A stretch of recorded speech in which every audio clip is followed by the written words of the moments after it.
법정의무교육TV 반갑습니다.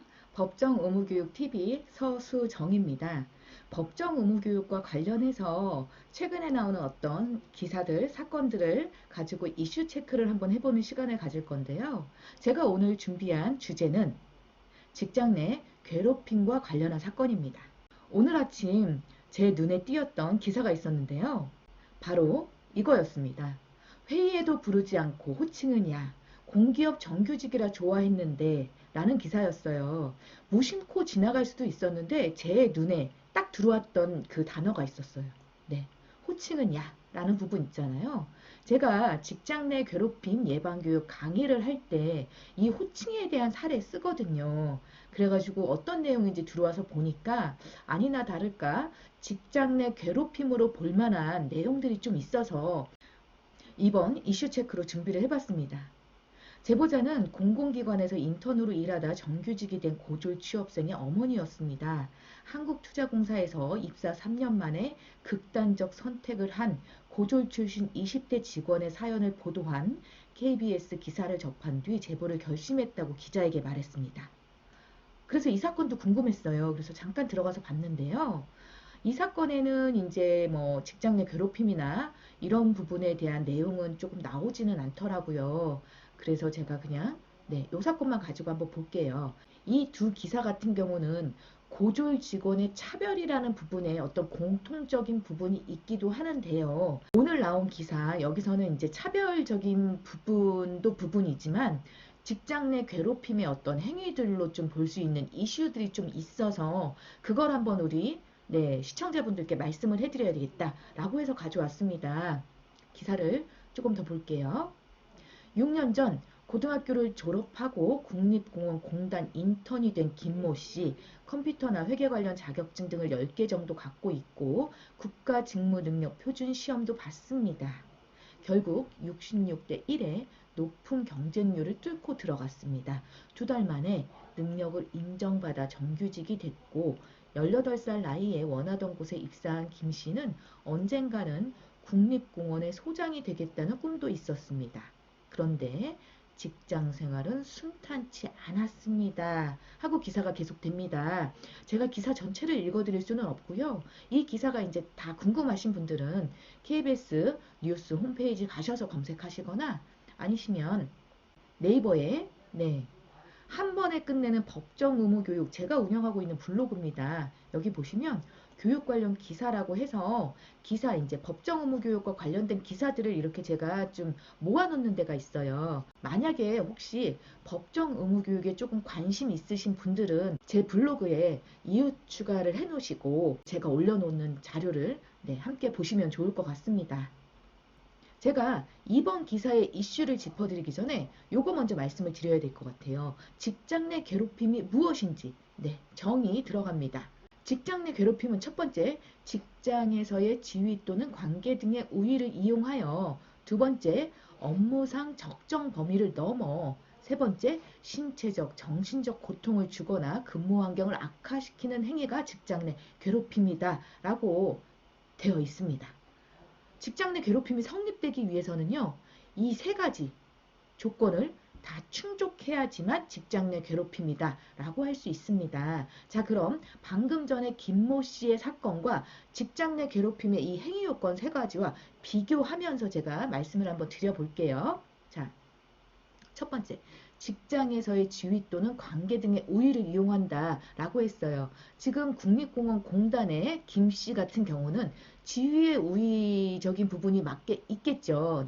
상급자, 선배 직원, 이런 사람들의 어떤 괴롭힘 행위일 수 있기 때문에 지위의 우위에 해당되고요. 그리고 관계의 우위에도 해당이 됩니다. 김 씨 같은 경우는 혼자였던 거고, 그리고 다수의 직원들에게 어떤 행위가 있었다라는 것을 알 수 있고요. 그리고 인적 속성 이쪽도 해당이 되는 것 같아요. 이쪽에서도 김 씨 같은 경우는 이제 고졸, 네, 직원이라고 얘기를 하고 다른 근로자들은 대부분 이제 대졸 직원들이었다라는 부분이 있어요. 그래서 직장 내 괴롭힘에 있어서는요, 김 씨 같은 경우는 이제 지위나 관계 우위 둘 다 해당이 되는데요. 직장 내 괴롭힘에 있어서 솔직히 이런 지위 또는 관계 등의 우위가 크게 관계가 없는 게 요거 하나만 보시면 될 것 같아요. 자, 우위성이라는 부분이 있습니다. 우위성이 무엇이냐면 피해자가 괴롭힘 행위에 대해 저항 또는 거절이 어려울 가능성이 높은 관계를 우위성이 있다라고 얘기를 합니다. 그러니까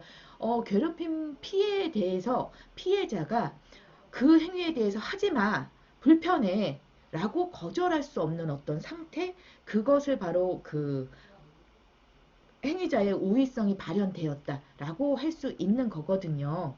그리고 두 번째, 업무상 적정 범위를 넘는 행위였는지를 봐야 됩니다. 그래서 아까 전에 타이틀에 나왔던 부분 있잖아요. 야라는 호칭. 업무상 필요성은 인정돼도 행위 양상이 사회통념상 적절하지 않았을 때의 사례로 저는 직장 내 호칭을 예를 들고 있었습니다. 호칭은 업무상 필요하잖아요. 그죠? 누군가를 불러야 되니까 뭐 눈 마주치면 일 시킬 건 아니잖아요. 그죠? 부장님, 네, 과장님, 뭐 소장님, 대리님, 뭐 이런 식으로 아니면 직급이 없는 경우에는 서수정님 이렇게 해서 이름 뒤에 님자를 붙이기도 하고 또 뭐 우리 많이 만나는 고객 같은 경우도 고객 뭐 이렇게 부르진 않잖아요. 고객님 이렇게 부르잖아요. 호칭을 누구누구님. 네. 근데 지금 기사에서처럼 야라는 호칭 어떻게 생각하세요? 김 씨는 연차가 쌓일수록 성과를 내고 싶었습니다. 작은 일이라도 성과를 모두 달성해 사내 표창장을 받기도 했습니다. 하지만 업무 회의도 자신만 빼고 진행되는 일이 반복됐다고 털어놨습니다. 김 씨는 자신이 대학을 나오지 않아 이런 일이 벌어진 게 아닌가 의심하고 있습니다. 대졸 직원들은 나이가 어린 자신을 주임이라고 부르지 않고 야라고 부르는 게 일상이었지만 상사 중 누구 하나 말리지 않았다는 게 김 씨의 주장입니다. 지금 이 사건과 같은 경우는 괴롭힘에 해당된다 안 된다라는 결과는 나오지 않았어요. 조사 중인 사건이에요. 이런 보이지 않는 차별이 김 씨에겐 눈에 띄는 폭언이나 폭행과 같은 괴롭힘보다 더 힘들었습니다. 야라는 호칭, 네. 2019년 7월 직장 내 괴롭힘 금지법이 만들어졌을 때 노동부에서 이런 기사를 내보냈어요. 야라는 호칭도 밥 먹듯이 하면 징계 대상이다. 직장 내 괴롭힘 방지법이 시행될 때 나왔는데요. 직장 내 괴롭힘 금지법은 한 번 있었던 일을 제재하기 위한 법령은 아니에요. 꾸준하고 지속적으로 오랫동안 누군가 나를 괴롭히는 행위를 제재하기 위한 법령입니다. 그래서 야라고 한 번 불렀다고 해서 네, 직장 내 괴롭힘으로 신고할 수 없습니다. 그리고 뭐 다른 직장 내 괴롭힘 행위들도 한 번 했다고 해서 신고하고 처벌할 수 있는 건 아니고요. 꾸준히 오랫동안 지속적으로 나를 괴롭히는 행위들을 제재하는 법이 직장 내 괴롭힘 방지법이다라고 보시면 되겠어요. 김 씨 같은 경우는 이런 얘기를 했다는 거죠. 욕을 하고 때려야 그것만 따돌림은 아니잖아요. 자, 이 사건 한번 볼게요. 얼마 전에 나온 겁니다. 이것도. 미친 개 말도 없이 퇴근한다. 후배 뒷담화를 한 60대는 어떤 처벌을 받았을까요? 네. 딱 보시면 아시겠죠. 직장 내 괴롭힘에 해당이 되겠죠. 자, 왼편 하단에 여기 보시면 폭행 및 협박 행위, 폭언, 욕설, 험담 등 언어적 행위, 사적 용모 지시, 업무와 무관한 일을 반복적으로 지시, 업무 수행 과정에서의 의도적 무시 배제, 과도한 업무 부여, 집단 따돌림, 원활한 업무 수행을 방해하는 행위들이 직장 내 괴롭힘에 해당할 수 있다라고 해서 노동부에서 나온 거예요. 근데 직장 내 괴롭힘은 말씀드렸던 것처럼 꾸준하고 오랫동안 지속적으로 나를 괴롭히는 행위잖아요. 근데 보시면 위에 첫 번째, 두 번째 폭행 및 협박, 폭언, 욕설, 험담 등 언어적 행위 이거는요.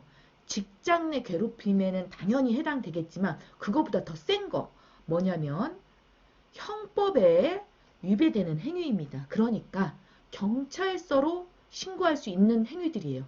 경찰서에 가서 고소할 수 있다라는 거죠. 네. 그리고 경찰서 가서 고소할 수 있다라는 거는 이거는 한 번만도 가능해요. 미친 게 미친 게 미쳤다 이거 욕일 수 있잖아요. 폭언, 욕. 이런 경우에는 폭언으로 해가지고 모욕이나 뭐 명예훼손 이런 게 성립될 수 있겠죠. 자, 근데 경찰서 갈 때 중요한 건 뭐냐? 증거를 가지고 가셔야 됩니다. 증거 아니면 증인. 자, 이 옆에 보시면 이 사건은 그래요.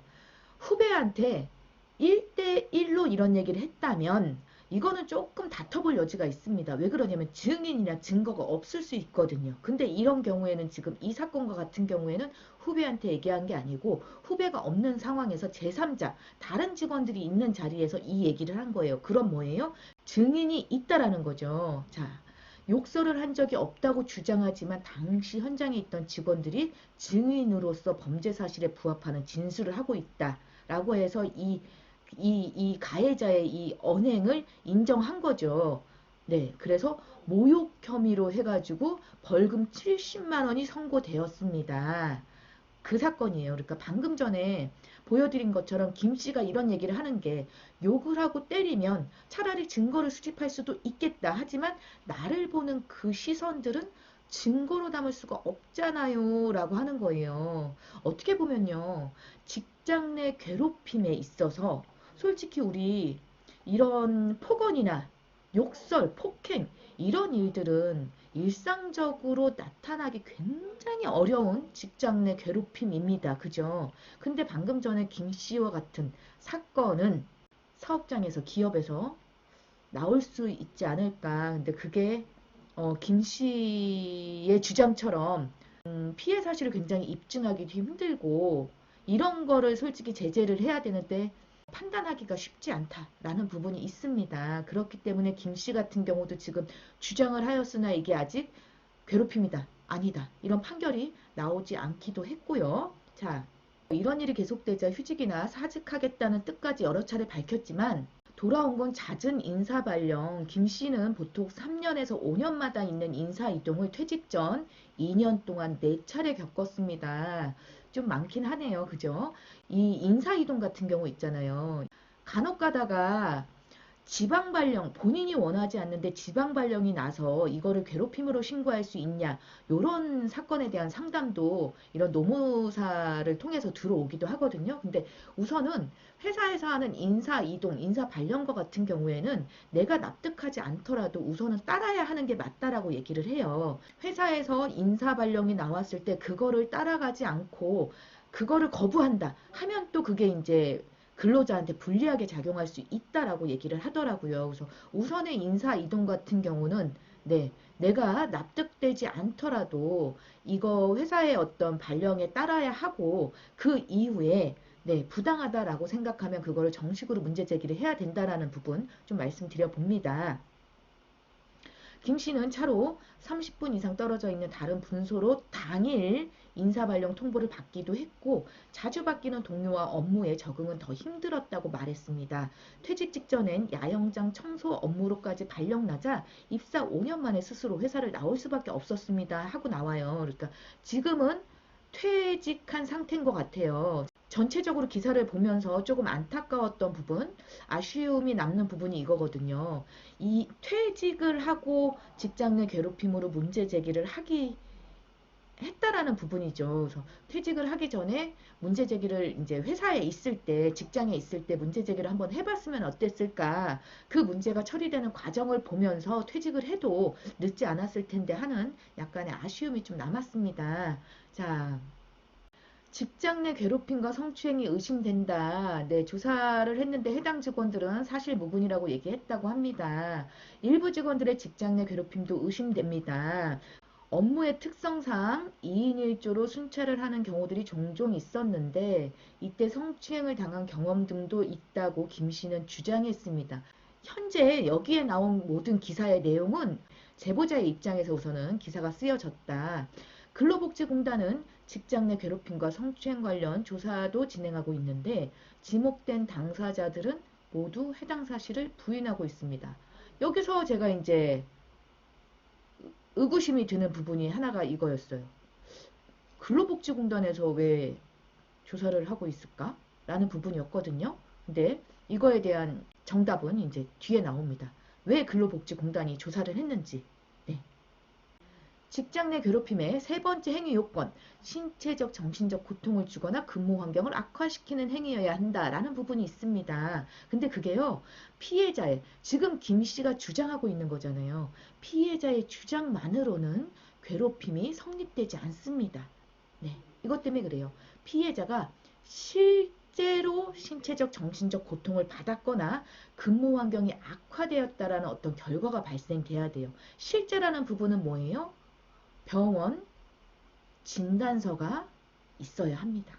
그리고 근무 환경이 악화되었다라는 어떤 결과는 네, 피해자와 같은 처지에 있는 일반적이고도 평균적인 사람의 입장에서 봤을 때 그게 이제 똑같이 생각할 수 있느냐라는 부분을 가지고 최종적으로 판단한다라고 보시면 될 것 같아요. 김 씨는 외상 후 스트레스 장애 진단을 받아 올해 5월 근로복지공단에 산업재해를 인정해달라고 신청하고 이것 때문에 근로복지공단에서 조사를 하고 있는 거예요. 왜 그러냐면 성희롱과 괴롭힘의 피해인 경우에 피해자들은 산재로 보상을 받을 수 있습니다. 근데 결과가 나와야 돼요. 단순하게 병원에서 외상 후 스트레스 장애 진단이라고 해서 괴롭힘과 성희롱이 다 성립되는 건 아니에요. 조사를 해서 성희롱과 괴롭힘의 어떤 사건 피해자라는 게 사건 조사 결과에 나오고 그리고 나서 그게 이제 외상 후 스트레스 장애 진단까지 있다 그러면 산재로 인정이 되겠죠. 근데 아직은 그 조사 결과가 나온 데가 없으니까 이제 근로복지공단에서 요게 이제 피해자의 주장으로 괴롭힘에 대한 이런 외상 후 스트레스 장애다라고 얘기를 하니까 이제 근로복지공단에서는 그게 괴롭힘이 맞냐 아니냐라는 부분 때문에 이제 근로복지공단이 조사를 하는 거겠죠. 그리고 이제 지방고용노동청에서 조사에 나섰습니다.